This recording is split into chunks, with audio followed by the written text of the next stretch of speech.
Okay. Hi, this is just a demo of a wet blending technique. These are brand new chip brushes.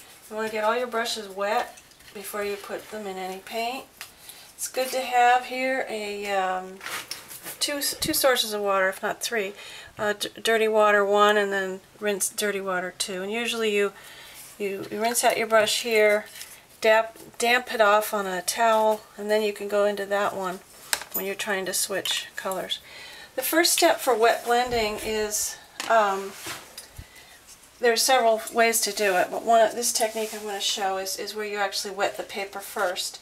And so I'm using water, just plain water on this paper, which actually isn't the best to show you because it's not a thick bond paper, but it's not really meant to be wet, but it'll serve the purpose for this demonstration. So I'm not saturating it, I'm just lightly putting some water on. While that sets up, I'm going to mix up black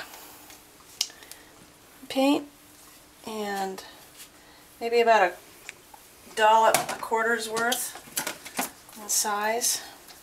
And then I'm putting the same in white over here. What I'm going to do is have a white brush and a black brush.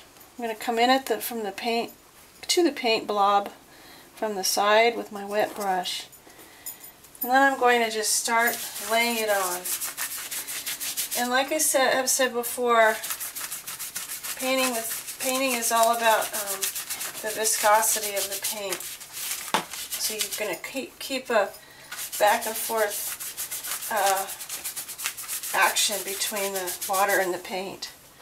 So we're going to go ahead and dip back into the paint again. And keeping what's called a wet edge too. If you notice, I'm working quickly, going back and forth from paint to water.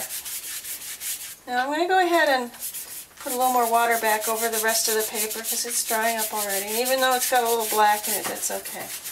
What we're going to do is we're going to do a wet blend with black from white to black.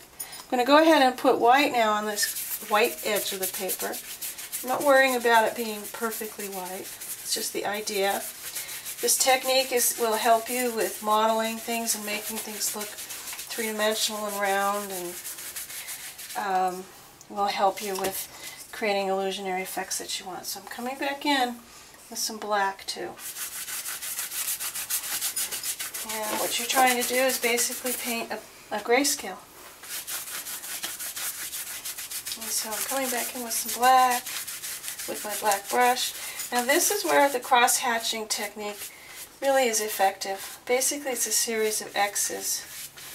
And I'm pushing black into the white, and I'm pushing a little white into the black when you do the X. And I'm using the black brush for this. The paint is tacking up so it's blending nicely. Now I'll use the white brush and kind of lightly, I'm very lightly using the brush. I'm barely putting any pressure on it.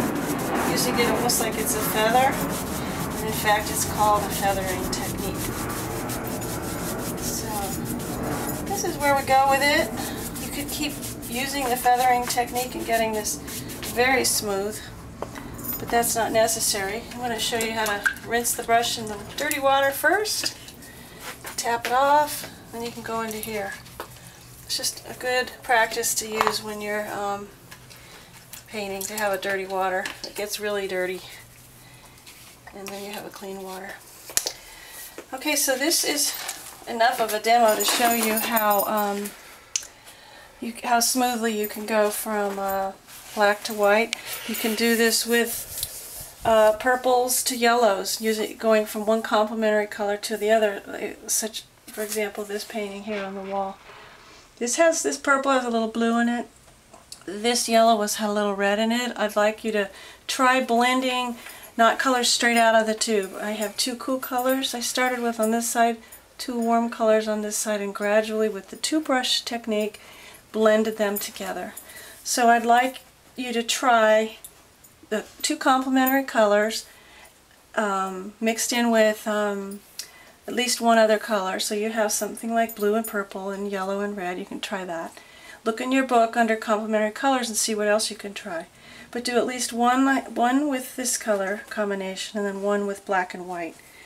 And then bring those on in. And I'll see you next time. Thanks.